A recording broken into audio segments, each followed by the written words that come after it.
Today, we are reviewing passive income or revenue streams and trying to determine which ones are truly passive, which ones are not, and taking a look at a myth when it comes to passive revenue streams. Hi, I'm Chizaba. This is the Vast Wealth Lab. Welcome, welcome. This is a space where we talk real world finance and encourage creating wealth fearlessly. So let's get started with some truth. Most passive income requires more work than people are willing to admit. The phrase passive income suggests that there is very minimal effort and you just sit back and whatever that activity is makes money, it makes money on its own and the revenue or the money rolls in and there really isn't much for you to do. That's what the phrase evokes passive income or passive revenue streams. But are a lot of activities we call passive income actually passive? So let's look at some of the seven common ones, and I have rated or ranked them based on whether I think they are truly passive and whether they are not. So starting with what I consider truly passive revenue streams, high yield savings accounts, CDs, dividend stocks, or investments in rights. These I think are truly passive because all you need to do, of course, there is always upfront research into finding an account that offers high yield savings and have some videos on the channel on some of them, CDs or even when you invest in dividend stocks, you put in your money and you just sit back and the interest payments is the revenue you make from those activities or the dividend payments from the stocks is the revenue or income that comes from that particular revenue stream.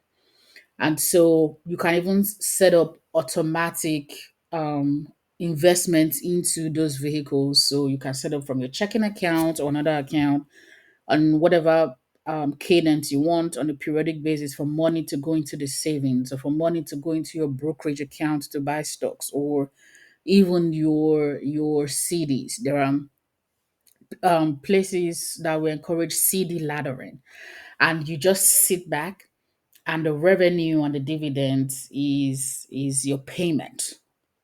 And so this is truly passive. There really isn't much for you to do. Just putting your money and sit, and that's why I consider them truly passive. Now, they may not offer a high rate of return, like the return is really low unless you have a lot of money. But that doesn't mean there isn't revenue that comes in from those activities.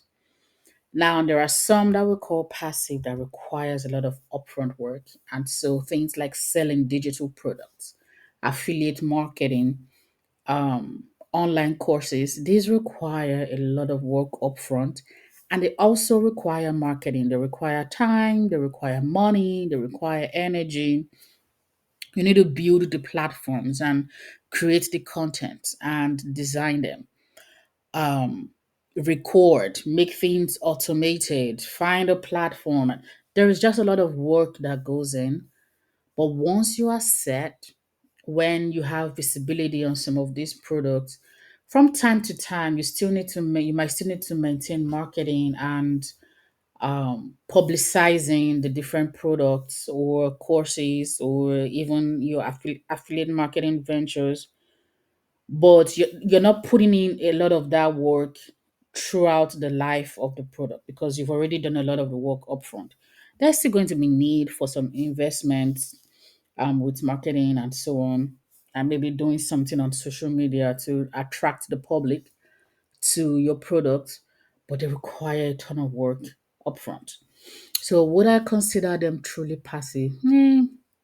Partially, I would say partially, because when you are set and you find an audience and there is some popularity, or you're able to find a good marketing channel that brings people to be it your page or your platform, then it becomes truly passive. There isn't much for you to do because people are just clicking and downloading and the money is coming in.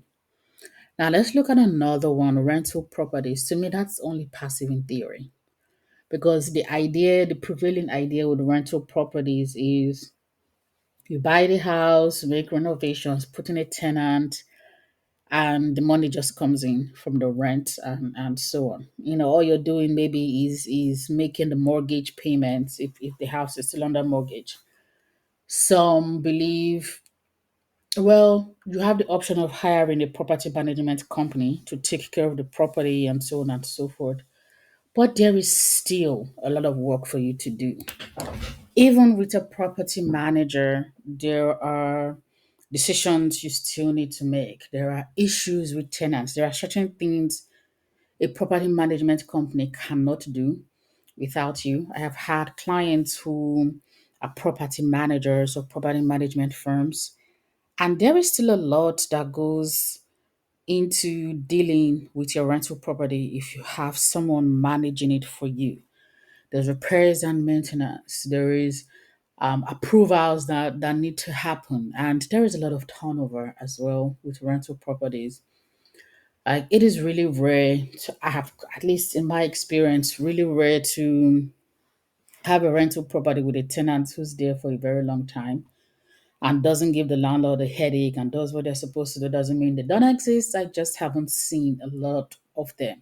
So to me, owning a rental property, in theory, to me, it's not truly passive. I think it's a really active venture, and it's only passive in theory.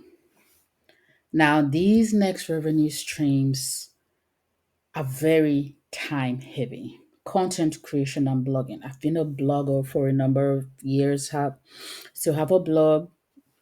My foray into content creation on YouTube and so on, slightly more recent, but it takes a lot of time. Might not take as much money as maybe it used to. I think in terms of starting content creating, it's a lot more cheaper now than once upon a time, but it requires a lot of time investment. If you are in the content creation space, consistency is key.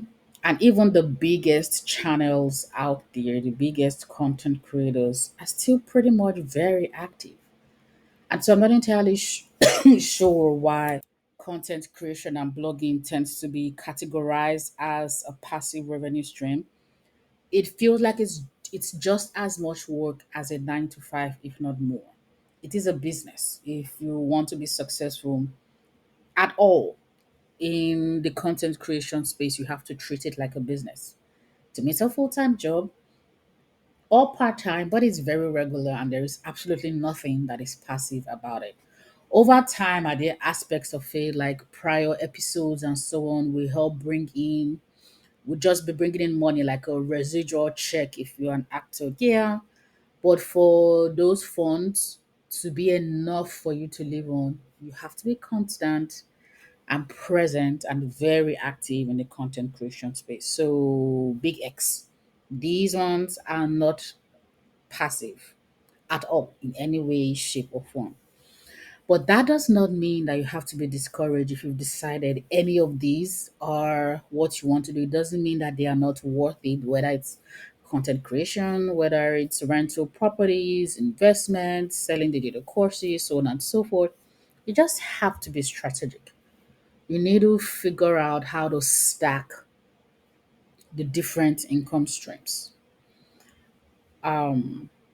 You might do content creation and then also take time to create a digital product. There are, you can marry the both of them. You can use one to push or drive audience to the other. You just have to be really strategic in what it is you are doing.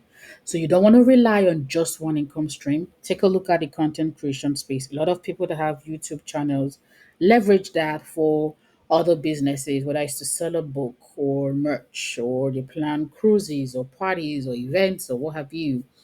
You just have to stack them so that you're not relying on just the one thing. So that's something to keep in mind. And before you choose any income or revenue stream other than a regular job, you have to ask yourself these questions. Do you have more time? Do you have more time to invest, or is it money, or is it skills? Is it all of them? Is it some of them? Like there are certain things that just require a lot of time. Do you have the time? There are certain things that require more money than time. Do you have the money?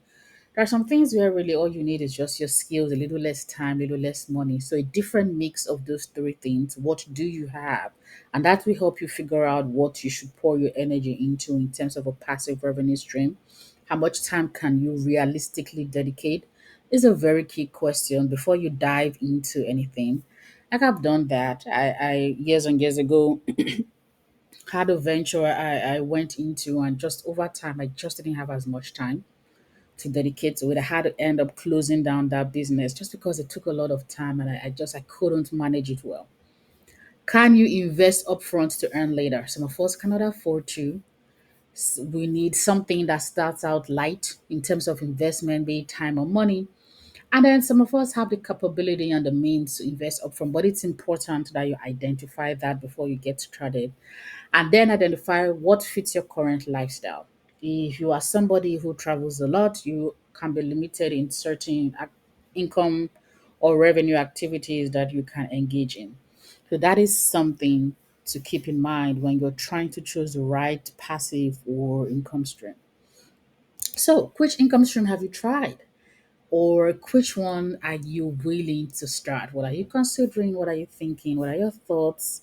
I'm curious. I really do want to know. I hope you learned something. If you have, please like the video, comment below, share with someone who you think is going to benefit from it. Go forth, be successful at what you do, create wealth fearlessly, and I will catch you on the next video.